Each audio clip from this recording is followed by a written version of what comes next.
One of the things we've been doing here at Bellarmine is trying to give opportunities for more of our parishioners to share about their experiences so that we might connect in new and interesting ways to the experiences of our parishioners and those that are working alongside us. And so today, we're both honored and excited to have Mickey Townsend here to share a reflection with us on this weekend and on the eve of Martin Luther King Jr. Day. Mickey has been connected to Bellarmine for a long time and has participated in our youth group. She is currently a student here at XU, and not just a student, but she is the president of student government here at Xavier University, as well as working as an intern in the Catholic Campaign for Human Development through the Archdiocese. It is a privilege and honor to have you with us this morning. We look forward to hearing your reflection, Mickey. Please come forward.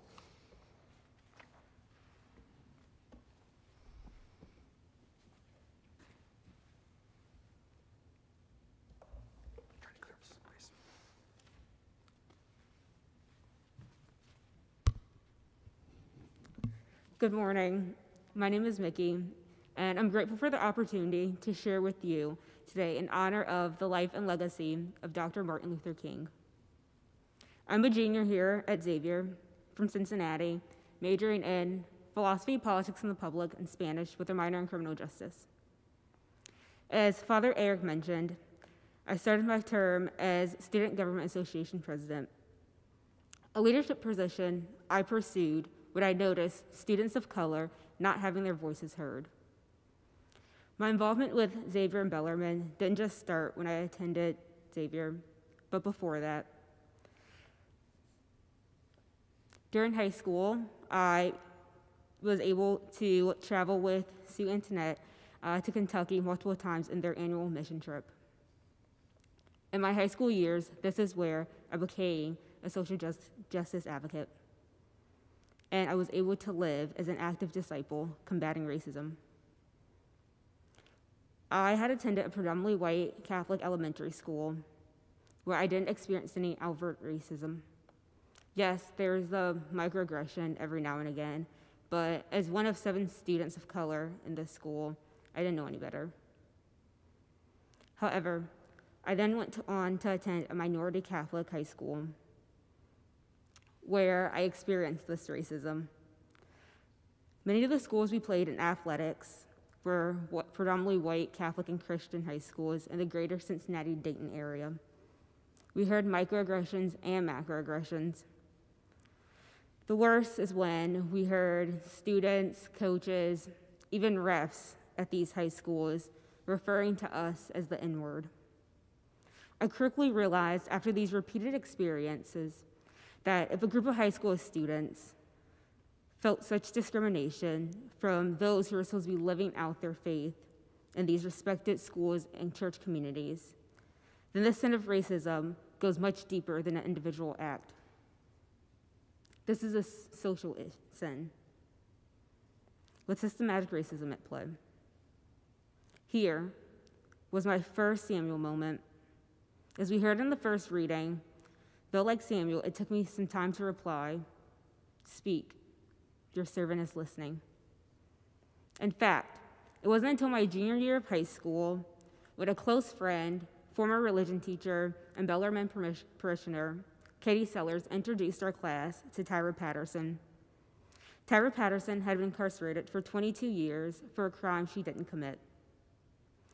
The one thing Tyra was guilty of was picking up a necklace and calling the police for a girl who'd just been murdered. Tyra wanted to help, so she went to the police station and told her story. Although Tyra had nothing to do with the murder, she was charged. During the trial, evidence of her innocence was excluded. While incarcerated, the family's victim came out in support of Tyra, stating she had nothing to do with the murder of the young girl. Even when the victim's family supported her, she was not released from prison. Ms. Sellers introduced us to a few people from Ohio Justice and Policy Center, who's been working on Tyra's case for a while, especially David Singleton. While working on the case with them, I had the opportunity to put my faith into action video chatting with Tyra weekly and coming to understand her story, especially the systematic racism she experienced through our criminal justice system. Fortunately, after a year of work with OJPC, Tyra was released 2017 of Christmas Day. It was through this experience that I heard the voice of God, even more clearly this time, calling me to serve as a civil rights lawyer. This led me to attend Xavier and has set me on the course I am now. Like Samuel, I am now doing my best to say, "Speak, your servant is listening." Over the last year, I've continued to find ways to live out this calling. Today, I intern at the Archdiocese of Cincinnati as the Catholic Campaign for Human Development. I've also been able to sit on the Archdiocese Anti-Racism Task Force. Picking up on my own experiences with Tyra, I am in the process of helping the task force move from just discussion to action.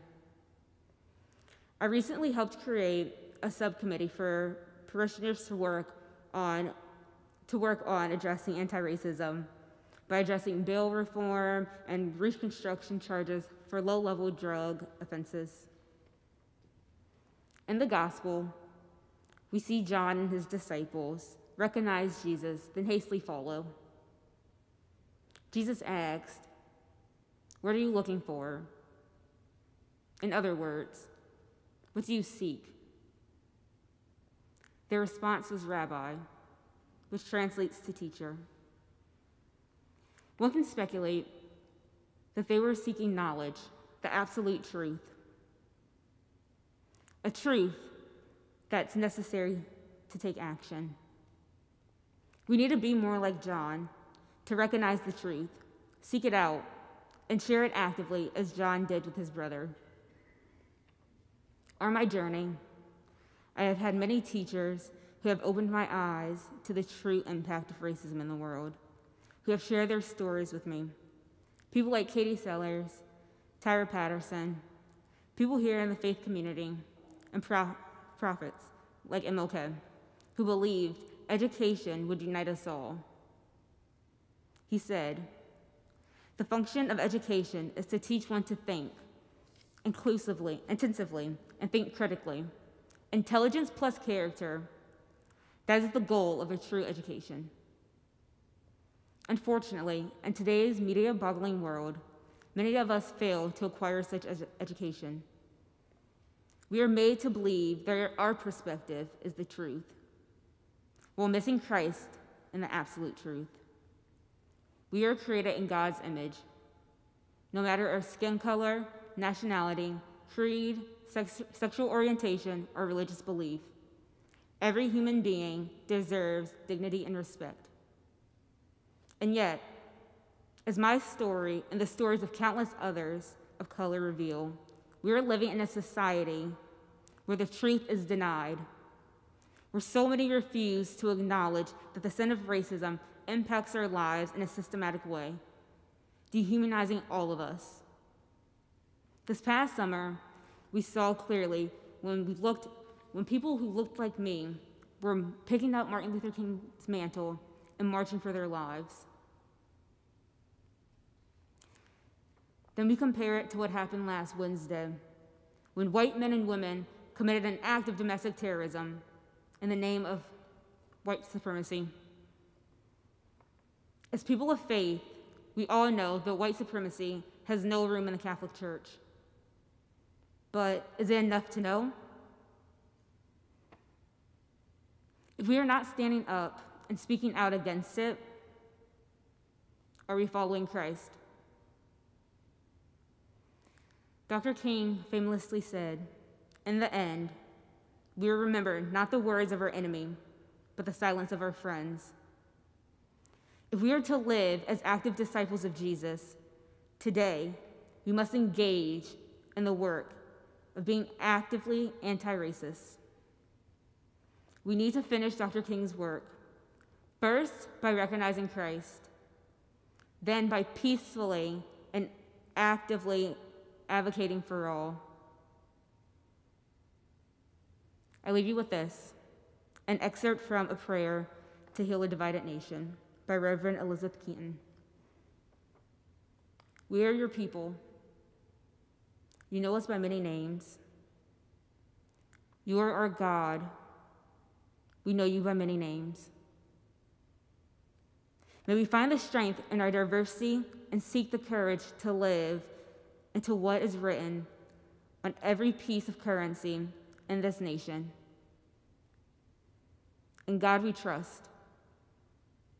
For only you can we live safely. Only in you will we find justice. Only in you will we know the peace that passes through all human understanding. Thank you.